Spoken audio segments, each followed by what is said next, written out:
तो ये सीरीज़ ही बहुत ज़्यादा खतरनाक है और हम लोग वीवीआई ऑब्जेक्टिव की ओर चल चुके हैं। जो पीडीएफ भाई बिकता है ना, अब वो मैं आपको दे रहा हूँ। एग्ज़ाम टाइम आ चुका है और सारे के सारे इंपॉर्टेंट वाले हैं। अच्छे से सुन लो, आप कभी भी देख रहे हो आराम से देखो, सारे वीडियोस देखो, क्योंकि आप सारे के सारे यानी कि सब वीवीआई ऑब्जेक्टिव मार के आने वाले हो।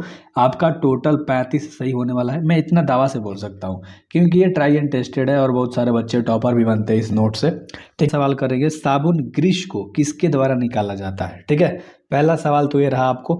और इसको हम इमल्सीकरण के द्वारा निकालते हैं, है ना, इमल्सिफिकेशन इंग्लिश में बोलते हैं। बी नंबर का ऑप्शन सही है और ये वीवीआई है। मैं बार बार बोल रहा हूँ कि बिकने वाला नोट्स है जो मैं आपको फ्री में दे रहा हूँ, तो इस चीज़ को अपने दिमाग में रख लेना। और इसके टोटल 10 या 12 वीडियो आ जाएंगे, फिजिक्स के, फिर केमिस्ट्री के, फिर बायो के, फिर मैथ्स के, इस तरह से। ठीक है, दूध एक उदाहरण है, दूध उदाहरण है, आप देख लो ऑप्शन आपको दिख रहा है। जो दूध है ना, वो पायस का एक उदाहरण माना जाता है। किसका? पायस का उदाहरण माना जाता है। इंग्लिश में जिसको हम बोलते हैं इमल्शन, क्या बोलते हैं? इमल्शन बोलते हैं। ठीक ना, चलिए अगला 3 नंबर सवाल है। टाइलिन नामक एंजाइम का स्रोत है। टाइलिन नामक एंजाइम का जो स्रोत है लाडलो, वो जो स्रोत है वो जीभ का लार होता है। ठीक है, टाइलिन पता है ना आपको, ये तो हर व्यक्ति को पता होगा। ठीक है, सैलिवा जिसको हम लोग बोलते हैं इंग्लिश में। तो सी नंबर का ऑप्शन आपका बिल्कुल राइट होगा।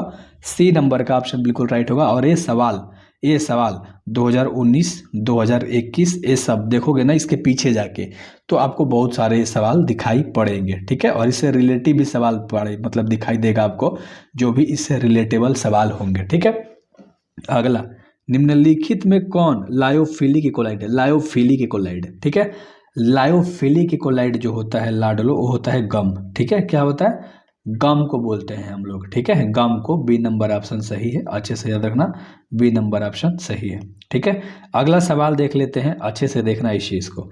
किसी वस्तु के प्रतिक्रिया करने की दर निर्भर करता है। तो कोई भी वस्तु है और उसका प्रतिक्रिया करने का जो दर होगा और निर्भर करता है उसके सक्रिय भार पर, है ना, एक्टिव वेट पे। पता है ना कि अभी मतलब कितना उसका वजन है, उसको बोलते हैं सक्रिय भार। ठीक है, तो अच्छे से याद रखना, ये सवाल भी इम्पोर्टेंट है, ये सवाल भी इम्पोर्टेंट है। ठीक है, जितने सवाल होंगे सब इम्पोर्टेंट होंगे। टोटल 400 प्लस ऑब्जेक्टिव आपको मिल जाएगा। 400 प्लस ऑब्जेक्टिव में आप करोगे तो आप रियलाइज करोगे कि आपका ऑलमोस्ट सारा क्लियर हो गया। एंड 70 में आप कहोगे कि 50 प्लस सवाल तो लड़ गए थे यहीं से, इसी सीरीज से। क्लियर है ना? चलो, करेक्ट। आयनीकरण का सिद्धांत किसने दिया था? आयनीकरण का जो सिद्धांत है उसको बोलता है आर्हेनियंस ने दिया था। किसने दिया था? आर्हेनियंस ने दिया था, है ना। अच्छे से याद रहेगा क्या? अच्छे से याद रहेगा क्या? ये सवाल इंपॉर्टेंट है। और जो भी नाम वाले सवाल होंगे, किसने दिया है, किसने कहा है, किसने करा है, तो ये सब सवाल बहुत इंपॉर्टेंट होते हैं। फैराडे का प्रथम नियम, फैराडे का प्रथम नियम, तो जो ई बराबर क्या होता है? ई सी टी होता है। एम बराबर, सॉरी, एम बराबर क्या होता है? ई सी टी होता है ना। चलिए, तो अच्छे से याद रख लीजिएगा, ये इंपॉर्टेंट था। ठीक है, ये क्या था? ये इंपॉर्टेंट था, है ना। चलो, अगला सवाल के ऊपर हम लोग बात करेंगे। निम्न में से अच्छा विद्युत का सुचालक है। निम्न में से अच्छा विद्युत का जो सुचालक होता है, अब 4 गो ऑप्शन तुम्हें दिख रहा है, तो इसमें आपको ग्रेफाइट ही तो एक ऐसा दिख रहा है, बी नंबर का ऑप्शन, कि जो कि सबसे अच्छा सुचालक होता है ना। अच्छे से ना, गुड कंडक्टर जिसको हम बोलते हैं, अच्छा होता है विद्युत के लिए, है ना। वो क्या होता है? ग्रेफाइट होता है। क्या होता है? ग्रेफाइट होता है। जहन में बात याद रखना, इंपॉर्टेंट सारे के सारे ऑब्जेक्टिव हैं, मैं बार बार बोल रहा हूँ, आप ईमानदारी से शेयर कर देना अपने दोस्तों में। विलयन की चालकता समानुपाती होती है। विलयन की जो चालकता है वो समानुपाती होती है आयनों की संख्या की। ठीक है, नंबर ऑफ आयंस। क्लियर है? नंबर ऑफ आयंस अच्छे से याद रखना, क्योंकि ये भी सवाल तुम्हारा वीवीआई है, ये भी सवाल तुम्हारा वीवीआई है। अगला सवाल देख लो, 10 नंबर सवाल है। निम्न में से विलयन के लिए कौन अणुसंख्य गुण है? अब 4 गो ऑप्शन तुम्हें दिख रहे हैं, फटाक से आप तो देख रहे हो ना, आपको मतलब अच्छे तरीके से आप ध्यान दे रहे हो वहीं पर। तो परासरणी जो दाब होता है वो होता है अणुसंख्य गुणधर्म। किसका? बिलियन के लिए, बिलियन के लिए। ठीक ना, किसके लिए? बिलियन के लिए। तो ये भी तुम्हारा इंपॉर्टेंट सवाल है, वीवीआई बोलो। ठीक है, चलो अगला सवाल देखेंगे, जो 11 नंबर सवाल है, कि निम्न में से ताप द्वारा प्रभावित नहीं होता है। ताप के द्वारा प्रभावित नहीं होता तो क्या होता है? मोललता। क्या? जिसको हम मोलालिटी बोलते हैं इंग्लिश में। Which of the following is not affected by temperature. ठीक है, ताप यानी टेम्परेचर उससे प्रभावित ही नहीं होता, उसको बोलते हैं मोललता। डी नंबर का ऑप्शन आपका राइट है, डी नंबर का ऑप्शन आपका राइट है। ठीक है, अगर आपको लग रहा है कि आप थोड़ा तेज कर सकते हो तो वीडियो को तेज कर सकते हो, बट इतना अपने जहन में रखना कि वीवीआई है तो आराम से देखना है। CaCl क्रिस्टल की संरचना, CaCl ये याद रखना, तो BCC संरचना होती है ना। अच्छे से याद रहेगा। चलो, सी नंबर का ऑप्शन सही है, सी नंबर का ऑप्शन तुम्हारा सही है। चलिए अगला सवाल के ऊपर बात करेंगे, जो 13 नंबर का सवाल है। कह रहा है कि समपराशरणी विलयन के बराबर होता है। किसके बराबर होता है? समपराशरणी जो विलयन है वो किसके बराबर होता है? तो मोलर सांद्रण के बराबर होता है, जिसको मोलर कॉन्सेंट्रेशन बोलते हैं इंग्लिश में, यानी कि डी नंबर का ऑप्शन राइट है। डी नंबर का ऑप्शन आपका बिल्कुल राइट है। ठीक है। और अगला सवाल जो 14 नंबर सवाल है, घनाकार क्रिस्टल में ब्रेवियस जालकों की संख्या कितनी होती है? देख लो ये सवाल, the number of Bravais lattice in cubic crystals, तो कितनी होती है? शायद आपको याद होगा कि 3 होती है। कितनी होती है? 3, यानी ए नंबर का ऑप्शन आपका राइट होगा। ए नंबर का ऑप्शन आपका राइट होगा, है ना। जो सवाल बोल रहा हूँ उस पर थोड़ा सा ध्यान दो, सवाल पे ध्यान दो, फोकस दो कि आप सवाल को याद कर पाओ। ठीक है। क्रिस्टल होते हैं, क्रिस्टल होते हैं, जो क्रिस्टल हैं वे 4 प्रकार के होते हैं, 4 टाइप्स। ए नंबर का ऑप्शन सही है, क्रिस्टल 4 प्रकार के होते हैं। ठीक है। अगला 16 नंबर सवाल है कि बेरवदार ठोस का उदाहरण, बेरवदार ठोस का उदाहरण आपको बताना है। और ये सवाल तो बहुत इंपॉर्टेंट है, रबड़ होता है ना। हाँ, तो डी नंबर का ऑप्शन अच्छे से याद रख लेना, रबड़ जो है वो बेरवदार ठोस के अंदर में आता है ना। चलो अगला सवाल है कि हीरा निम्नलिखित में किस प्रकार का रवा है?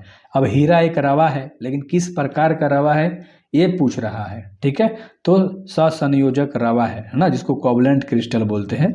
बी नंबर का ऑप्शन सही है, बी नंबर का ऑप्शन सही है। जरूर सब्सक्राइब करना, क्योंकि बहुत सारे वीडियोस आपको मिलने वाले हैं एग्जाम तक, और सारे के सारे इंपॉर्टेंट। बस इतना कर लो, काम हो जाएगा तुम्हारा।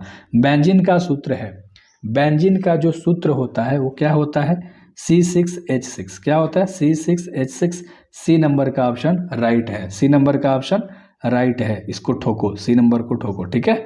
C6H6। आगे बढ़े, आगे बढ़े, सवाल याद हो गया होगा।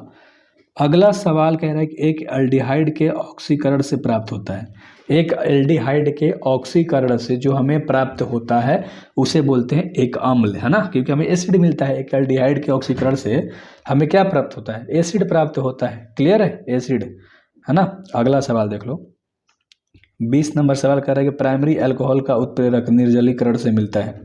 तो निर्जलीकरण से मिलता क्या है? सबसे पहले तो अपने जहन में लाओ। ठीक है, एल्डिहाइड, है ना। क्योंकि प्राइमरी अल्कोहल का उत्प्रेरक निर्जलीकरण से क्या मिलता है? एल्डिहाइड मिलता है, यानी डी नंबर का ऑप्शन तुम्हारा सही है। इसे अपने जहन में रखो, इसे अपने जहन में रखो। अगला, SN2 क्रिया विधि में निर्माण होता है। SN2 क्रिया विधि में जो निर्माण होता है ना, उसको बोलते हैं संक्रमण अवस्था। क्या बोलते हैं? संक्रमण अवस्था। बी नंबर का ऑप्शन सही है, बी नंबर का ऑप्शन सही है ना। अगला सवाल देख लेते हैं, जो कि 22 नंबर का सवाल है। इथेन में कार्बन का संक्रमण, इथेन में कार्बन का संक्रमण कह रहा है तो sp3 होता है, यानी ए नंबर का ऑप्शन सही है। और ये सवाल जरूर सीख लेना, याद कैसे, मतलब याद तो आप करोगे ही, बेसिकली सी बात है, बट आप इसको ना निकालना सीख लेना कि कैसे निकलता है। ठीक है। sp3 spdf आप शायद 4 ब्लॉक पढ़े होगे, है ना, तो उस पर आपको निकालने आ जाएगा।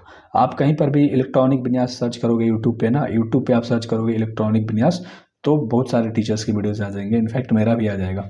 अगला कह रहा है विटामिन B12 में उपस्थित रहता है। विटामिन B12 में जो कोबाल्ट उपस्थित होता है ना, कोबाल्ट रहता है। ऑप्शन देखने की जरूरत नहीं है, B12 में कोबाल्ट होता है, ये हम लोग पढ़ते आ रहे हैं। तो ए नंबर का ऑप्शन सही है, ए नंबर का ऑप्शन सही है। और अगला सवाल का आंसर फटाक से अपने मन में सोच लो। सोच लिया क्या? सोच लिया। कार्बनिक यौगिक में तत्व उपस्थित होने चाहिए, कार्बनिक यौगिक में तत्व उपस्थित होने चाहिए। वो जो किसके? कार्बन के, कार्बन के तत्व प्रेजेंट होना ही चाहिए। ठीक है। The element present in organic compound must be carbon. Clear है? आगे बढ़े। चलो आराम से अपने लैंग्वेजेस पे फोकस करो, जो भी आपका लैंग्वेज है, हिंदी है, इंग्लिश है। ठीक है। करा समन्वय यौगिक के लिए सबसे पहला महत्वपूर्ण सिद्धांत किसने दिया है? समन्वय यौगिक के लिए सबसे पहले वर्नर ने दिया था इस चीज को। किसने? वर्नर है। सी नंबर का ऑप्शन सही है, सी नंबर। अगला सवाल के ऊपर बात करेंगे, जो 26 नंबर सवाल है कि निम्नलिखित में से कौन एक प्रथम संक्रमण श्रेणी का तत्व नहीं है? अब यहाँ नहीं कह रहा है, अगर ध्यान से देखोगे तो लोहा है, क्रोमियम है, निकेल है, मैग्नीशियम नहीं है। तो सी नंबर का ऑप्शन तुम्हारा सही होगा, क्योंकि नहीं पूछा है, तो सी नंबर। ठीक है, मैग्नीशियम। क्लियर है? क्लियर है, क्योंकि ऑप्शन के अनुसार आप गलती करोगे, ऑप्शन के अनुसार आप गलती करोगे, वही मैं आपको बता रहा हूँ कि गलती नहीं करना।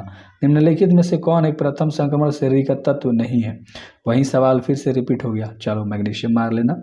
अगला 28 नंबर सवाल है कि क्रोमियम में अधिकतम ऑक्सीकरण अवस्था पूछ रहा है। किसकी? क्रोमियम की अधिकतम, क्रोमियम की अधिकतम ऑक्सीकरण अवस्था पूछ रहा है क्वेश्चन में। ठीक है, अगर आप क्वेश्चन ध्यान से देखोगे तब तो इसका जो राइट आंसर होगा वो क्या हो जाएगा? +6 होगा, है ना। डी नंबर का ऑप्शन सही है, डी नंबर का ऑप्शन सही है। एंड अगला सवाल करेंगे जो कि 29 नंबर है कि XeF4 की आकृति होती है। कैसी आकृति होती है भाई? वर्ग समतलीय होती है ना, स्क्वायर प्लानर जिसको हम लोग बोलते हैं। ये क्वेश्चन याद रख लेना, ये इंपॉर्टेंट है, ये बहुत इंपॉर्टेंट है ना। ये सवाल देखो 2019 में आया था ये, है ना। अगला सवाल के ऊपर बात करें, अगला सवाल के ऊपर बात करें। चलो, करा है कि चक्रीय मेटाफास्फोरिक अम्ल में पीओपी बंध की आकृति संख्या क्या होगी? तो होती है 3। क्या होती है? 3। ऑप्शन नंबर सी बिल्कुल सही है आपका, है ना। और ये लास्ट था। आई होप कि आपको 10 मिनट में बहुत सारी चीज़ें मिली होगी एंड आई होप आपने याद भी करा होगा। So do subscribe for the next videos, क्योंकि सारे इंपॉर्टेंट है।